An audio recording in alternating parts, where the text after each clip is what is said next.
ओम अज्ञानतिमिरन्दस्य ज्ञानाञ्जनशलाकया चक्षुरुन्मिलितं येन तस्मै श्रीगुरुवे नमः। श्रीचैतन्यमनोभीष्टं स्थापितं येन भूतले स्वयं रूपा कदा मह्यं ददाति स्वपदान्तिकम्। वन्देऽहं श्रीगुरोः श्रीयुक्तापदकमलं श्रीगुरून् वैष्णवांश श्रीरूपं सागरजातं सहगण रघुनाथान्वितं तं सजीवम् साद्वैतं सावधूतं परिजनसहितं कृष्णचैतन्यदेवं श्रीराधाकृष्णपदान् सहगणललिता श्रीविशाखान्वितांश। हे कृष्ण करुणा सिंधु दीन बंधु जगतपते गोपेश गोपिकांत राधा कांत नमस्ते। तप्त कांचन गौरांगी राधे वृंदावनेश्वर विषभानुसुत देवी प्रणमामि हरिप्रिय। वाञ्छाकल्पतरुभ्यश्च कृपा सिन्धुभैव च पतितानां पावनेभ्यो वैष्णवेभ्यो नमः। जय श्री कृष्ण चैतन्य प्रभु नित्यानंद श्री अद्वैत गदाधर श्रीवासादि गौर भक्तवृंद। हरे कृष्ण कृष्ण कृष्ण हरे हरे, हरे Ram Ram Ram Hare Hare. So welcome everyone to IBC Siksha. We'll continue with Bhagavad Gita reading.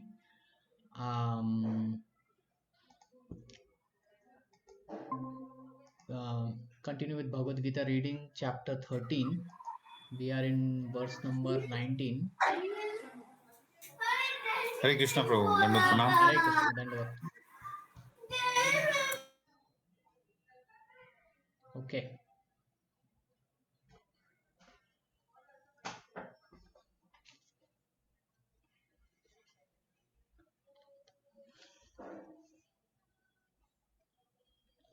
Okay.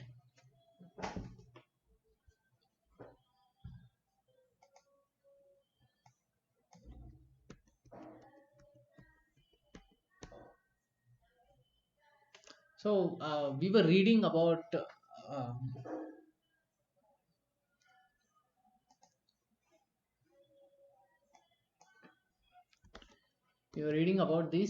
super soul. So yesterday we covered some verses of super soul. We just revise. Everywhere are his hands and legs. So super soul is present everywhere. He is one only, but he has expanded into many, or he is seen into many bodies, but actually he is one. He is the original sense of all senses. He is unattached. He is transcended to the three modes of nature. So super soul is not equal to the soul. Okay, both are same in quality but not in quantity. We yesterday discussed that. Then he exists outside and inside of all living beings, moving, non-moving. He's in every atom actually. He's beyond the power of material senses to see or know. He's in our heart, but we cannot see him through our material eyes. What we need is eyes anointed with love. Premanjana Chukti Bhakti Virachalena. Although the super soul appears to be divided, but he is never divided. He is one. So we read that also.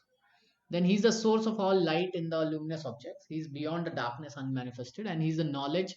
Okay, he is the knowledge, object of knowledge, and goal of knowledge. He is situated in everyone's heart. So he is that knowledge. He is the goal of knowledge. He is the object of knowledge. Now I'll move to text number 90. Thus, the field of activities, that is the body, the knowledge, and the knowable, have been summarily described by me. Only my devotees can understand this thoroughly and thus attain to my nature. Interestingly, Krishna says, my devotees can only understand this. Mad bhakta etad vijnanam.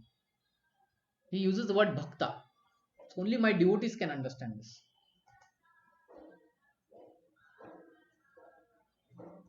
Okay. The Lord has described in summary the body, the knowledge, and the knowable. The knowledge of the three things, the knower, the knowable, and the process of knowing. So this knowledge is of three things. The knower. Who is the knower of this body and knower of all bodies? Knower of the body is the soul and the super soul. Knower of all bodies is the super soul. Knowable. The super soul is the knowable. And the process of knowing, we went through those list of qualities, right? Humility, tolerance, pridelessness. All that qualities is required. Surrendering to spiritual master, non-attachment to material things, including family members.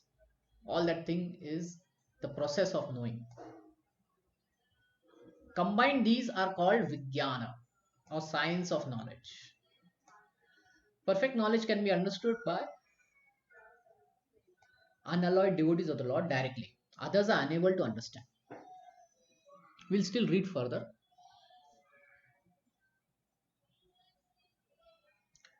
Anyone wants to read? The I Monis, want to read Prabhuji. yeah. Start with the Monis say that. The Monis say that at the ultimate stage, these three items become one. But a devotee do not accept this. Knowledge and development of knowledge mean understanding oneself in Krishna consciousness. We are being led by material consciousness. But as soon as we transfer all consciousness to Krishna's activities and realize that Krishna is everything, then we attain real knowledge. In other words, knowledge is nothing but preliminary stage of understanding devotional service perfectly. In the 15th chapter, this will be very clearly explained. Now, to summarize, one may understand that verses 6 and 7, beginning from Mahabhutani and continuing through Chetana Dharite, Vritti. and analyze the material elements and certain manifestations of symptoms of life. These combine to form body or field of activities. And the verses 8 through 12 from Amanitvam Amanitvam through Tattva Nyatam through Darshanam. Tattvagana Darshanam describe the process of knowledge for understanding both types of knower of the field of activities, namely soul and super soul.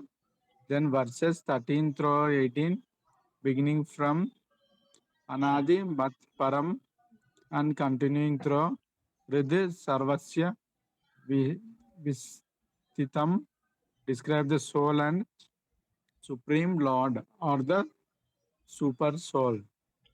Thus, three items have been described: field of activities, the body, the process of understanding, and the both the soul and super soul. It is especially described here that only unalloyed devotee of the Lord can understand these three items clearly. So, for this devotees, Bhagavad Gita is fully useful. It is they who can attain supreme goal, nature of Supreme Lord Krishna. In other words, only devotees and not others can understand Bhagavad Gita and derive the desired result. Okay. So, main point here is that only the devotees can understand this knowledge. Mad Bhakta. Now, the reason for that is why Krishna says only my devotees can understand this. In the 9th chapter, you have read this, no?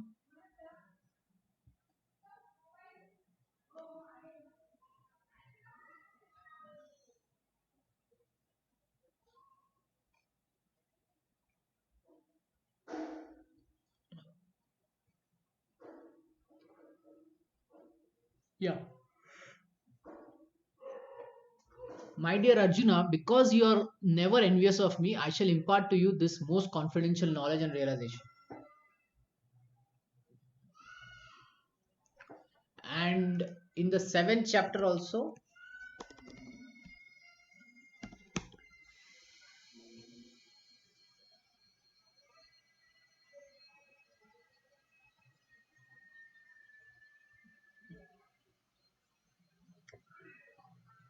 um,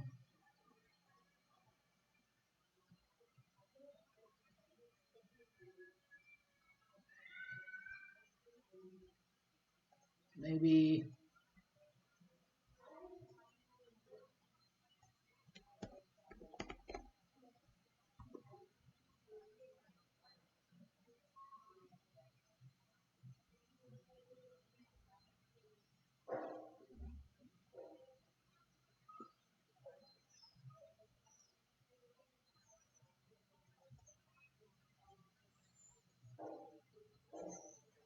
there is one more.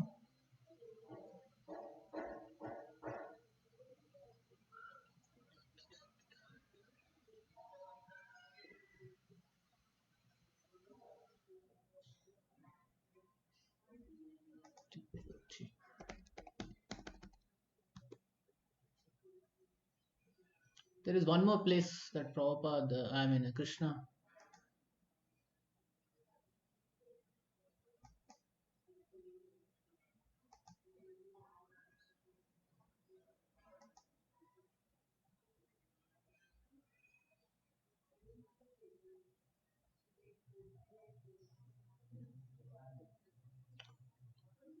Okay.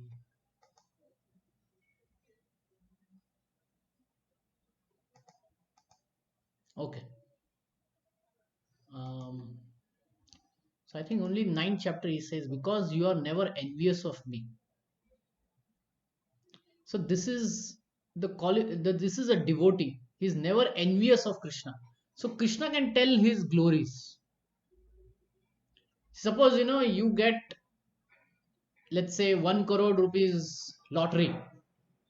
Whom you can tell that you got this lottery, and whom you should not tell. The person who is not envious of me, I will tell, and the person who is jealous of me, I will not tell. Yeah. So why?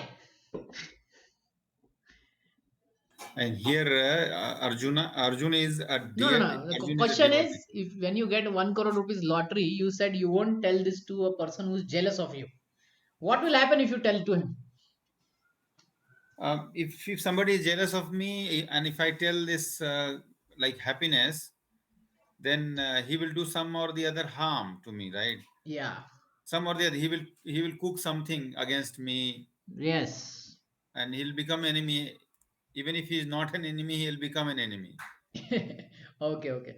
So I always take this example, of Bill Gates of Yeah, Microsoft. Everyone knows him. right, So he's so rich now that it is calculated that if he from his pocket, if say let $1,000 fall off from his pocket, $1,000 is something like 82,000 rupees.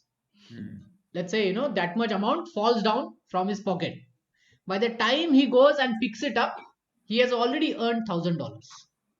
right, So he's that rich.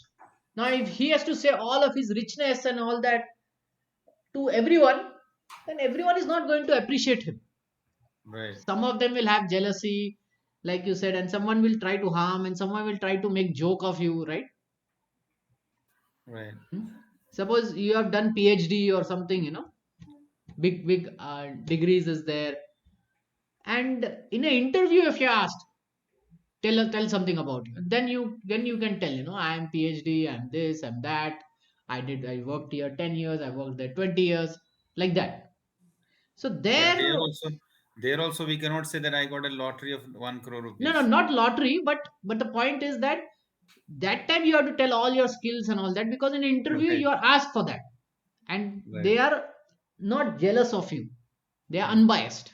So only to unbiased. unbiased people you can say such things. So Right, that's why Krishna says here that this knowledge, right, of super soul, soul, and super soul is the source, and he is the super soul, and super soul and soul is not one, there are two. All this knowledge, my devotee can understand.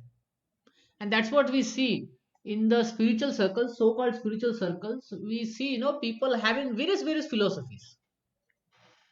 And the reason for that is because they are not devotees, they will understand it differently. So those who are not devotees, they may say, you can become Paramatma. You can become Paramatma. But Bhagavad Gita doesn't support that. So sometimes they come to wrong conclusions. They don't understand fully what is it. Hmm? So yeah, let's move forward. So from verses 20, Krishna is going to talk about Prakriti, Purusha, and their union. Okay. Material nature and the living entities should be understood to be beginningless. Their transformation and the modes of matter are product of material nature. Um, okay. Someone read this highlighted one. shall I read? Yeah. Material nature was absorbed in the Supreme Personality of Godhead, Mahavishnu. and when it was required, it was manifested by the agency of Mahatattva. Similarly, the living entities are also in him, and because they are conditioned, they are averse to serving the Supreme Lord. Thus, they are not allowed to enter into the spiritual sky. But with the coming forth of material nature, these living entities are again given a chance to act in the material world and prepare themselves to enter into the spiritual world. That is the mystery of this material creation. Actually, the living entity is originally the spiritual part and parcel of the Supreme Lord. But due to his rebellious nature, he is conditioned within material nature. It really does not matter how these living entities are living entities or superior entities of the Supreme Lord have come in contact with material nature.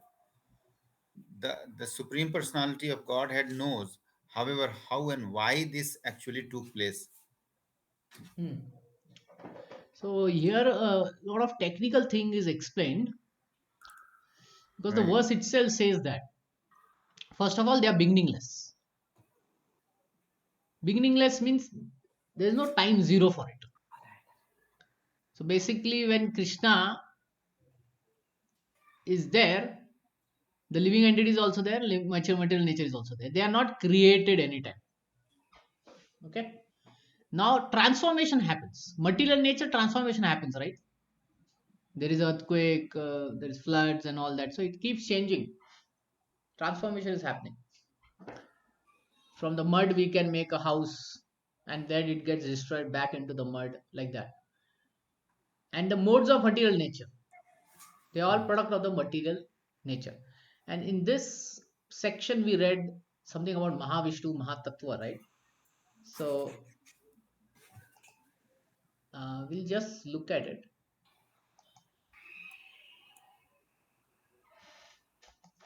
Okay.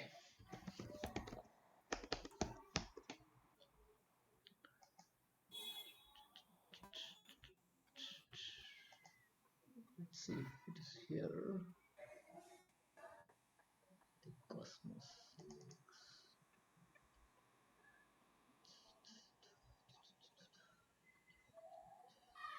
Can you see this picture? Yes. Yes, Prabhuji. Yeah. Okay. Okay. Before that, we will explain this one universe concept. Hmm? So this is one universe. This is Brahmanda, in where we stay. Okay. It is covered with half-filled water, and on that there is Vishnu sleeping on Anand Shesh, and from his navel comes a lotus flower. In that lotus flower is Lord Brahma. And Lord Brahma, when he wakes up, he does tapasya because he hears the word tapa, and then he creates the 14 planetary system, in which the middle planet system where we are is called as Earth planet. Okay, so so like this, one universe comes out from another Vishnu, which is called Mahavishnu, and from the pores of Mahavishnu, so many universes are coming. If you can see this, and Mahavishnu comes from Krishna. Krishna expands into Mahavishnu. From Mahavishnu, the body, all the universes are coming. And in one universe where we are, this is the how its composition is. So if we look at the whole picture, it is like this. This is universe, one universe. This is Mahavishnu. From him, many universes are coming. And in between, there is Brahma Jyoti. Beyond Brahma Jyoti, the Vaikuntha planets are there. Starting with Vaikuntha planets, Ayodhya Dham, Dwarka Dham, Kolo Vrindavan. And here is Kailas, Sadashiv. This Sadashiv is different than Shiva, but here it is. So this is how material world and spiritual world is there, and this is how. So from the spiritual world, the living entities come. Mahavishnu gives them a chance in the universe, one universe. Try to perfect yourself. So when we chant Hare Krishna, it directly goes from this material world pierces into the Brahma Jyoti and goes into the spiritual world to Krishna. So that's why Hare Krishna Mahamantra is very powerful. Any questions on this? Prabhuji, can you show me once again? This is a kind of a Golok chart, right? Yeah, I also have this chart. Full Golok chart I have. right. So this is like spiritual world and this is the material world. Okay, so the whole creation is there. Spiritual world creation and material world creation is there. When we chant, it will go till Spiritual spiritual world, world. yeah. Is it? Because the holy name is Krishna himself. It is no material thing can stop it. Okay. Hmm. From medium of air only it will go now, Prabhuji. No. This is spiritual words. So, okay. We'll discuss that also. So, when we talk about holy name, we say it is spiritual, right? Yes, Prabhuji. Yeah, it's a spiritual name. But what is difference between material and spiritual name? Do you know? So material is something that can destroy, right? Okay, good. And spiritual that will never be destroyed. Okay, There is anything an more? end. There is an end to the materialistic things, Hmm. and for a spiritual, there is no end.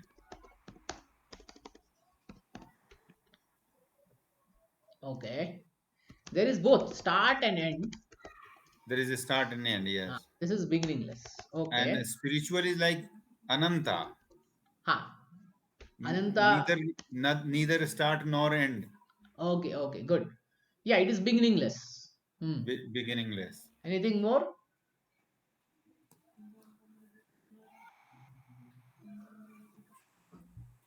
Okay, okay. So let's say someone is thirsty. Now he needs water, right, Hmm. to quench his thirst. Now he can do one thing. He can chant water, water, water. Will this quench his thirst? No, the So thirst he will go on. needs the object water to quench thirst, right? Right. So the name and the object are two different things. Do you understand this? The name water and the object water are two different things. Right. The name water is not the object water, because when I want water I need the object. I don't need the name, right? With the name I cannot quench my thirst. I need the actual object. So this is the nature of material world. So material name is that the object and the name are two different things. Does it make sense? Yeah. Now what is spiritual name? The name and object are the same. Same. So now when I say Krishna, the name Krishna and the person Krishna are same. When I say Krishna, Krishna is on my tongue, he's in my ears, he's in my heart. So that is the nature of spiritual name. Okay. All right. Yeah. So this is the difference between spiritual name and material name and spiritual name. Where the name and the object is the same, that is spiritual. And where the material is, the object and the name is same. So the spiritual is not dependent on material. So when you say it goes through air, no, it is not dependent on that. It goes as a spiritual world into the spiritual world And it's not like it carries the distance and all that. It immediately goes. It doesn't have to even travel. Prabhuji, when we speak through our mouth, we will also listen through our ears, no? Yes, yes. So this is the connectivity, right? Okay. Okay. That is called as how do we do japa? Japa is you chant. Okay. Use your tongue and ear. Right? Use our tongue to chant the name Krishna and our ear to hear it. Right? Yes, yes. So this is a process where we are using this material energy of tongue and ear and our attention to chant the holy name. Okay. So um,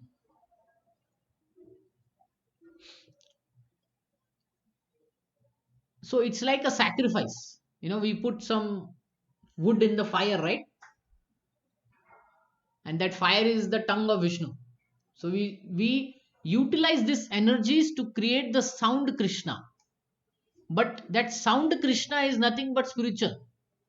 So therefore the person Krishna is also present there.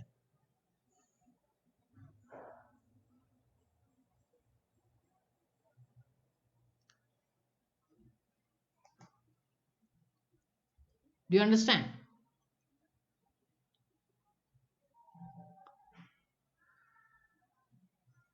Or you have still have any question? You go ahead.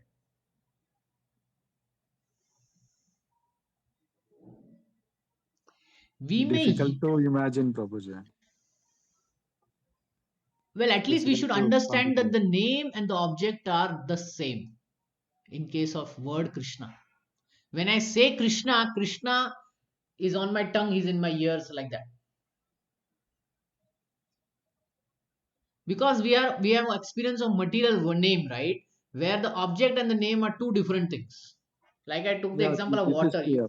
Huh? This is Sorry? clear, but spiritual name and object are same. It is difficult to imagine. Imagine in the sense. Okay, okay. See, the sound Krishna and Krishna himself is the same. Okay. Yeah. So don't take it as a word or something. Krishna is the name of God, right? So when I make this sound Krishna, that itself is Krishna himself. You know, it doesn't call Krishna or something like that. Krishna is present in it. Okay. Okay. Okay, Prabhuji. Yeah. So so when you say it travels, it actually is not dependent on material name. It is just shown like the holy name. I mean, in the picture I shown, right? The way it is explained is the bhakti that we cultivate in our heart, that grows and it reaches the spiritual world and it goes around the leg of Krishna and clasp into it. Like that, it is explained. So the meaning of that is that bhakti is a creeper and we have to cultivate it. So there is where all this cultivation is there, and therefore it is shown like that it grows, from the material world and goes to the spiritual world. Okay, so it is shown like that, but in reality, when I say Krishna, Krishna is there. It is not like this is a distance of like billions and billions of kilometers. No, it is just a representation. But in reality, when we say Krishna, the Krishna is there. Does that help you understand? We cannot, first of all, we cannot use material understanding to understand anything spiritual. That is there. That's why it is difficult to understand, because in material we are always looking for laws. Hey, what is the kinetic energy, potential energy, what is the distance, what is the force, right? But such things don't exist in spirituality. In spirituality, the kinetic and the potential energy is the same. or let's say, the formulas don't work there, because it's a different kind of energy, spiritual in nature. It is antimatter, it is conscious. Okay. Okay, so we read about Mahavishnu and Mahatattva, how he creates and all that, and then living entities are giving a chance. Hmm? Okay, let's go to 21 verse. Nature is said to be the cause of all material causes and effect, whereas the living entity is the cause and of the various suffering and enjoyments in the world. So whatever, earth, water, sea that we are seeing, these are uh, the nature. The nature has created all this. But basically, Krishna has created everything.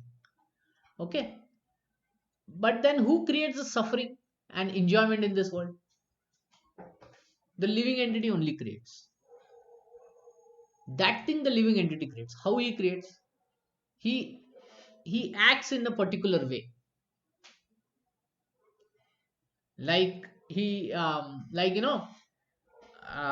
let's say there's a policeman and somebody goes and slaps him. What is going to happen? If he slaps a policeman, what is going to happen?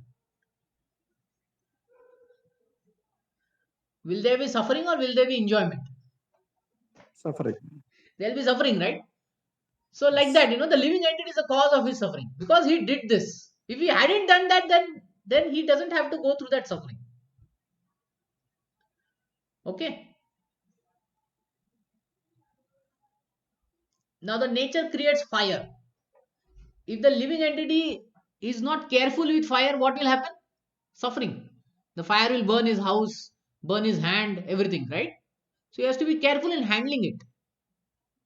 And then, he can utilize it for cooking and then enjoy. Or suffering will be his whole house is burnt. Getting how this works? Once again, Prabhuji, can you explain it? Suffering. Till policeman, I understood. After that, Okay. What we'll do is we will read this highlighted section and then we'll again go back. Somebody read this. can I read, Prabhuji? Yeah, go ahead. Yeah. The different manifestations of body and senses among the living entities are due to material nature. There are 84 lakh different species of life, and these varieties are creation of material nature.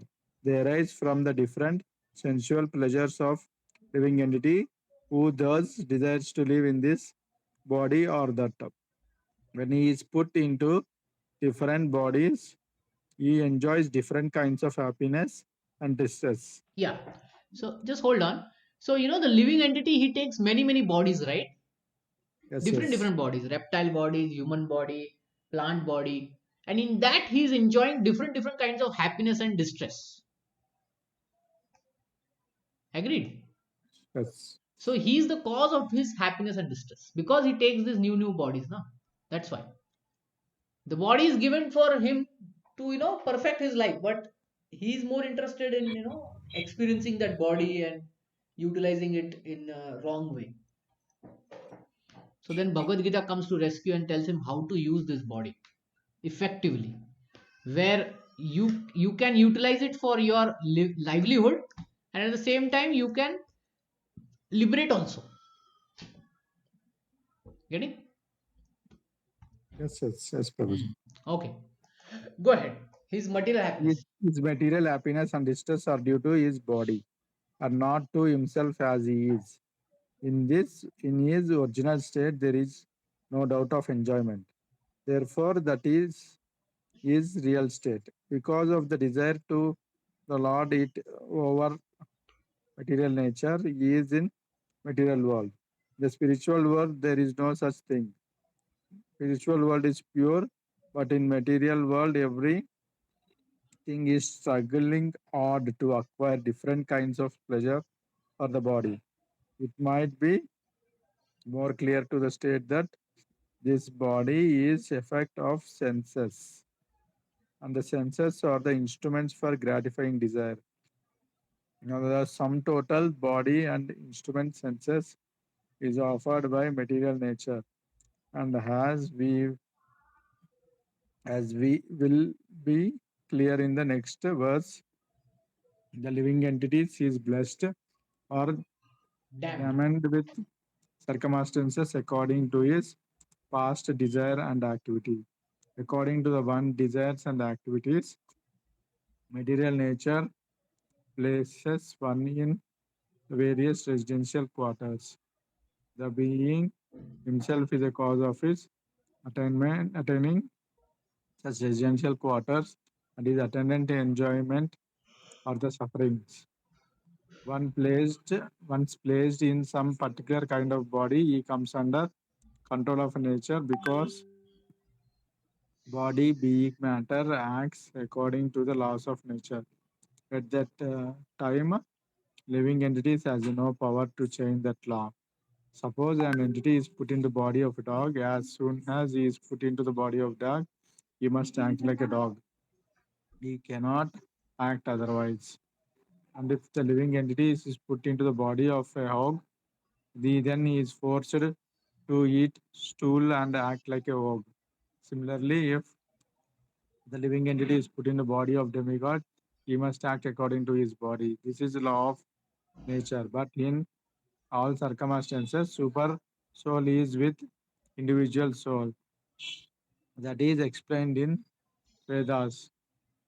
Mukun- Mukunda Upanishad. Mundaka Mundaka Upanishad Mundaka Upanishad, sorry. 3.1.1 as follows. Dva Su- Suprana Suparana Sayuja Sakhyaha. Sujaya Sakya. The Supreme Lord is so kind upon the living entity that he always accompanies the individual soul and in all circumstances is present as a super soul or a Paramatma. Okay. Few things we will see.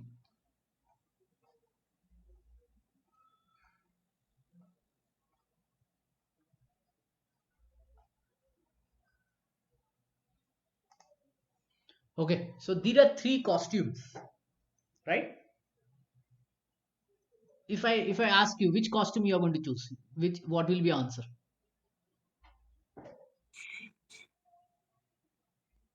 Maybe second one, Prabhuji.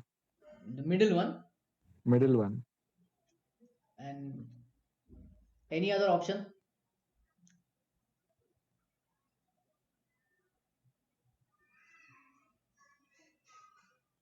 Okay. Maybe two or three.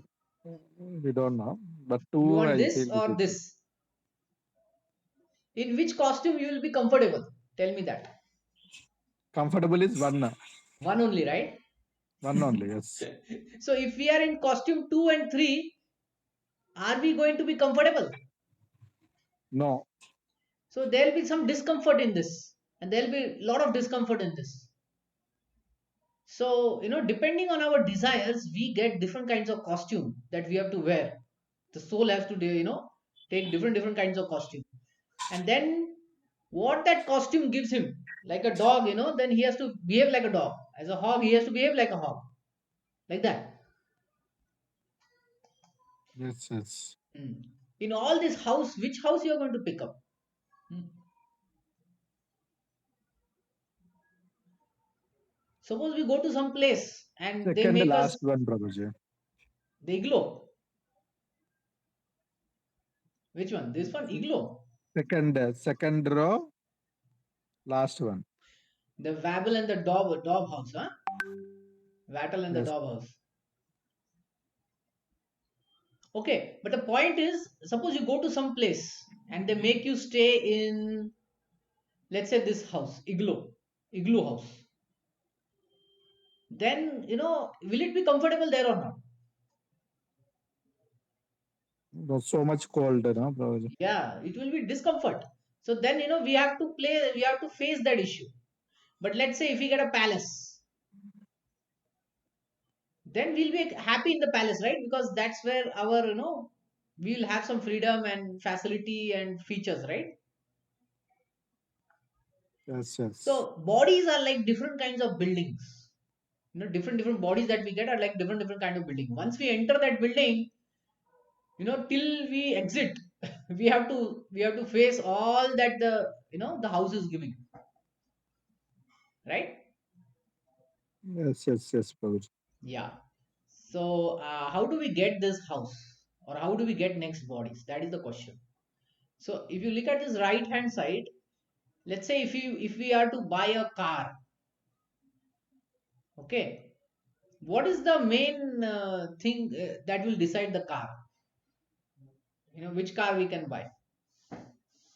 What is the main constituent? Which will decide? Immediately will decide. Okay, this is the car you need to buy. How much money we have, right? How much money we have will decide what car we can buy. We may have desire for BMW, for Mercedes, or something else. But if we don't have the money, can we buy it? No, right? So it depends on our credit. It depends on whether how much money we have. That will decide our car. Similarly, it depends on our karma and desire. That will decide our next life. What kind of karma have we done? Hmm? And what kind of desires have we? Then it will decide which body you'll get. If our karmas are very bad or something, then definitely you don't get a body which is good.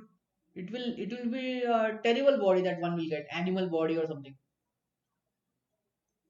Does this make sense?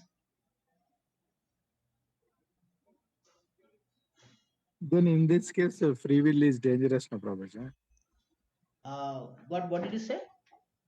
Free will, according to our free will, we will be awarded with a No, different not free body. will. It is karma and desires. Okay. Okay. Of course, free will comes into desires also, but um, yeah, but it is karma also, na? What activity? Like I Yeah. said, somebody slaps a policeman. He immediately knows what is his next destination. Jail, Yeah. right? Yes, yes. Yeah. So, so this is the thing. Depending on our activities and desire, our next body is decided. Now, then, why to do devotional service? One may ask, why to do devotional service? So, on the right hand side, the explanation is given. In our life, we can become great. We can become rich, PhD, own house, this, that, etc., etc. And people will really watch at us, will look at us very highly. Okay. At the time of death, everything is taken away. And when one takes birth again, then he cannot access his PhD degrees that time. It is all gone, right? It's all completely gone. So that time, what parents you get, what opportunities you get in life, the karma influences that. In case of devotee, what happens is he has done devotional credits. He chants, he donates, he preaches, temple service. So when he dies, those devotional service, they don't die because those are all spiritual credits.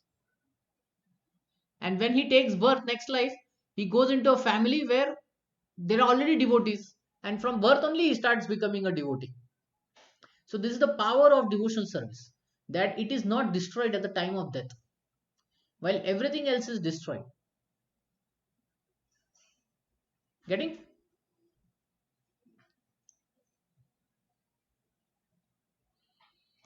Yes.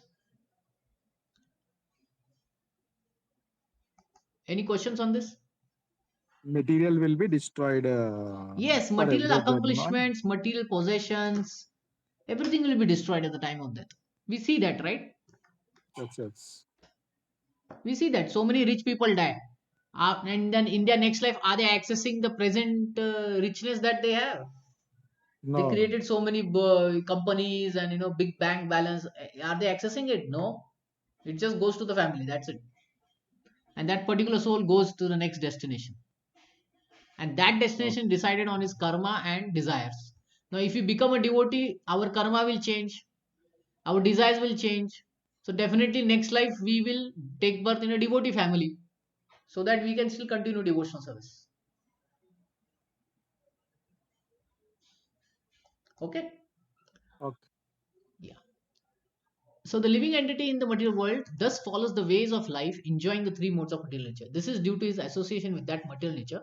Thus he meets with the good and evil among various species.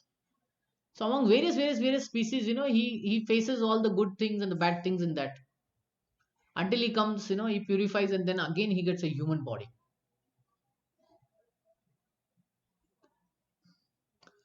Yeah, someone read this.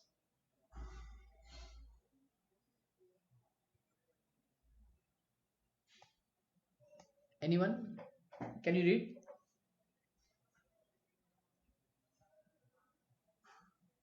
I Can I can read, read. Prabhu? Yeah, go Okay. ahead. Go Yeah, ahead. please go ahead, Prabhuji. Please go ahead.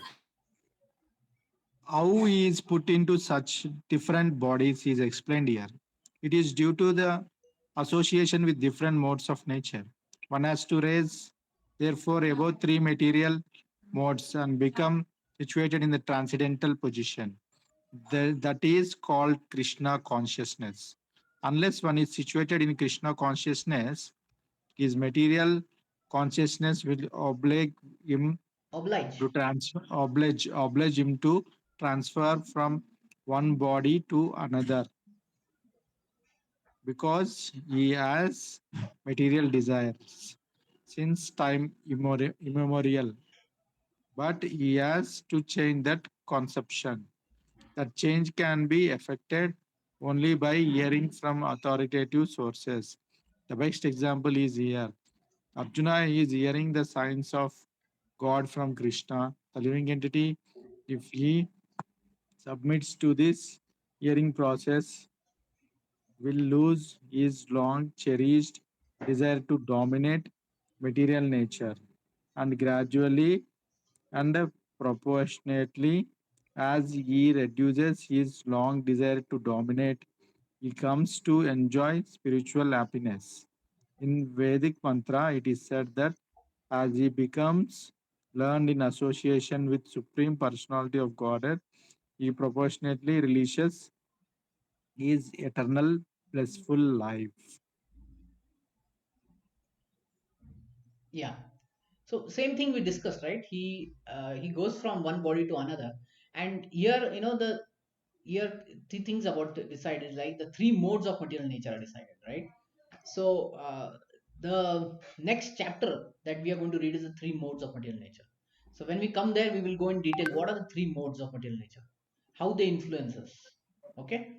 So at this point, let it be Okay. like that. Once we finish this chapter, the next chapter is about three modes. Yet in this body, there is Okay. another transcendental enjoyer who is the Lord, the supreme proprietor, who exists as an overseer, permitter, and who is known as super soul. So even though one may get this kind of bodies, but still the super soul also travels with him. Super soul also travels with him wherever. Sorry. Oh, where did it go? Yeah, the super soul also travels with him. So if you see that there is super soul, right? So in every body that we see, human body, animal body, the super soul is always there. It doesn't stop. It also goes with the soul, and that super soul is not affected by the material modes of nature. And how he does? He's the supreme proprietor. He owns everything. He's the overseer and the permitter. Okay, this is a big concept. He's the overseer and permitter. So in Bhagavad Gita, you went through this concept, right? That you are not the doer. You remember? You are not the doer. You are not the karta. The material energy is taking is doing the activity. The soul is not doing the activity, right? Have you heard this in your previous sessions on Bhagavad Gita?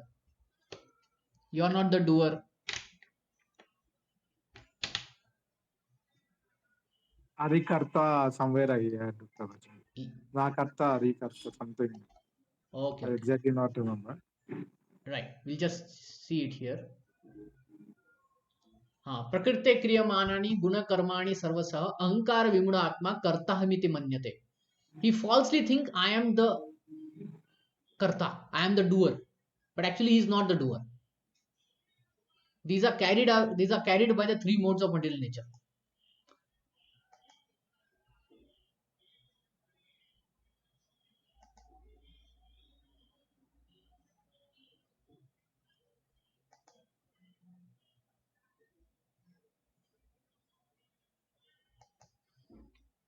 Um, Sorry. Went again.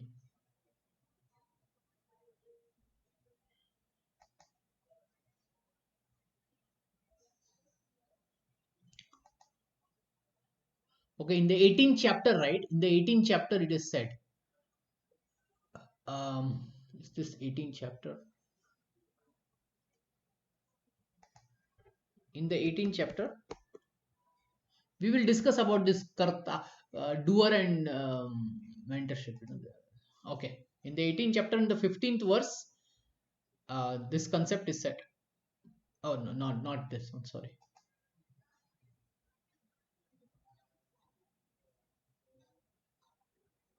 Yeah, this one, 14th, 18.14. The concept is explained. How an action takes place. So before that, I will give you example. Let me see.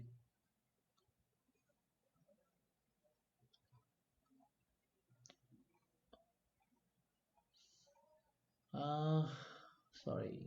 Hmm. Okay. So the question is, who is doing the actual digging in this picture? Who is doing the digging?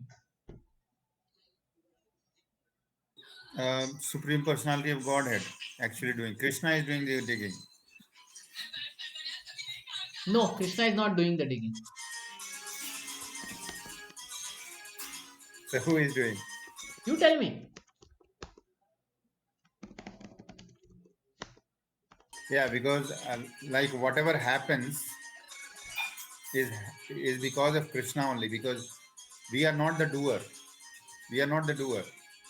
So anything which happens in our life, whatever it happens, that happens because of him only. The soul. See, So because let's suppose somebody says that I am applying my mind, I am applying my hand, and I am applying my intelligence, but that person thinks that he is the doer. hmm. So that is what it is saying, na ahankara vimudhatma. Yeah, so So I'm asking the that same type of question person is here. not Who is intelligent. doing the digging here? So digging is done by obviously Supreme Personality. No, no. So if he digs it wrong, then can he say that it was a mistake of Supreme Personality of Godhead? I have nothing to do with this. Let's say he dug the wrong spot. Yeah, so in that case, what we can say is like obviously digging is done. Let's suppose digging is done by me, mind, intelligence, and egos, false ego that we have. This three subtle body, No, so, let's put in simple words. He does a mistake in this digging. Who is responsible for it? Is the Supreme Super Soul responsible? Krishna responsible? No. We know that answer. We cannot put him in responsibility. right? So then who is responsible? The person who did the digging. Here, who is that person? The worker, right? The worker here shown, right? Yes, The excavator operator. Hmm? He is operating it. right. He is doing the digging. This is simple understanding, right? If we ask anything who dig it, they won't point it to the machine, they will point it to the driver, the operator of that machine. Right. So this is right. Now Bhagavad Gita says, Operator of, yeah, you are not the doer. But we say no, the operator is the doer, which is also right. So how can Bhagavad Gita be wrong? right. So now my question to is, did the operator actually dig the hole? Okay. Did the operator actually dig the hole? We came to one conclusion. Operator dig the hole. But did he actually dig the hole? Think about it. Who did the work and who did the most of the work? Excavator. The machine, right? The excavator That machine. machine. So, excavator machine did the work. But can we say did the excavator machine did the work? No. Why? Because it was doing the work under the direction of the operator. So the right sentence is the operator does the work, or the real thing is it directs the excavator machine to do the work. Okay, this is the right understanding. The operator directs the excavator machine to do the work.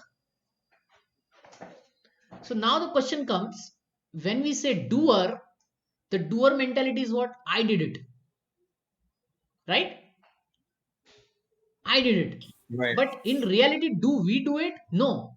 We utilize our body, mind, intelligence to get some uh, goal, you know, to accomplish something.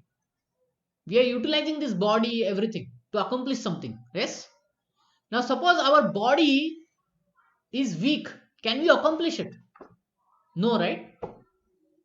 No. So, we need a body which is capable of doing that work. So technically speaking, are we the doer? No. Then what are we? We are the initiator. We are the desirer.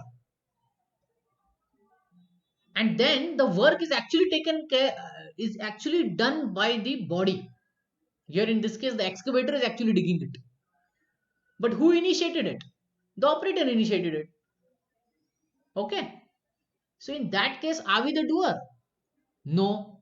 Then what are we? The initiator. The director, you can say the director, but better way is desire. We desire that this activity happens, and then we utilize some energy to accomplish that activity. Now the question comes is, who to whom this excavator belongs? Does the excavator belong to the operator? No, it belongs to the company who's operating it, and the excavate and the operator is working in that company. So ultimately, who is giving the permission? The company is giving the permission, right? The company is giving the permission for the operator to use this particular excavator to dig the hole. Yes or no? So, the real sentence is the operator directs the excavator machine to do the work under the permission of the company. Does this sentence make sense to you now? This is the real scenario. That the company gave permission, the operator took the machine and dig the hole. So who is giving permission? Company is giving permission. Who is doing the actual work? Excavator is doing. Under whose direction? Operator. In this way, when we look who is the doer, we find that there are five elements actually. Krishna says in Bhagavad Gita there are five elements: the place of action, that is the body; the performer; the various senses; the different kinds of endeavors; and ultimately the super soul. These are five factors of action. We need a body also to accomplish that action. Performer, the person, the soul; various senses, we need our hands and legs. If just having a body is not enough, it should have that senses to accomplish that. If some of the senses are not there, if the leg is not there, can we run? No. Different kinds of endeavor. For running, we have to do different kinds of endeavor. We have to run in a particular way, and all of these things are there. Still, the ultimate decision is taken by whom? The super soul. So this is how a simple action is taken care. The super soul, he gives the permission. The body should have that ability. The performer, the soul has desired that, he and the super soul has permitted that. The various senses should be present, and then many different kinds of endeavors are taking place. So when one understands this is the whole mechanism of doership, then he can easily understand that how much a doer he is. He's not the only doer. He's not the ultimate doer. He is a part of that doer where he is doing only desiring. That's it. And rest of the work is taken care by the material energy. And who is permitting it? The super soul.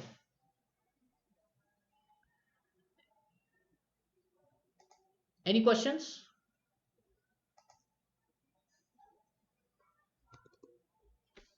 No, Prabhuji. So let put in simple words. The company gives permission to use the excavator.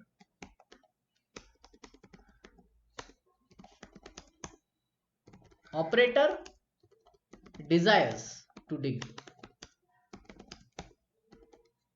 Excavator does the actual digging under the direction of operator and permission of company. So the operator cannot tell I dig it by my own hands. No, he says I dig it under the permission of company and using this excavator. So now he clearly puts that he's a small doer. He's not a big ultimate doer. He's not the only doer. So like that it is. So now if the operator does a mistake, if the operator does a mistake, who will be blamed? He will be blamed, right? Because he desired that way. The company is not to be blamed. The company I told him to dig at this so and so place, but this operator is digging all over the place. At the wrong place he's going and digging. That is his problem. And can we put the excavator to blame? No, the excavator go and went and dig. No, the excavator is dead machine. Who's operating it? The operator. So the operator is to be blamed. So who desires it, he is to be blamed. So therefore, we are the cause of our own sufferings and enjoyment. So we read, few verses before, right? Um, yeah, this verse. The living entity is the cause of various suffering and enjoyment in this world. Now you understand how he is the cause of suffering and enjoyment in this world. Yes. Any questions on this?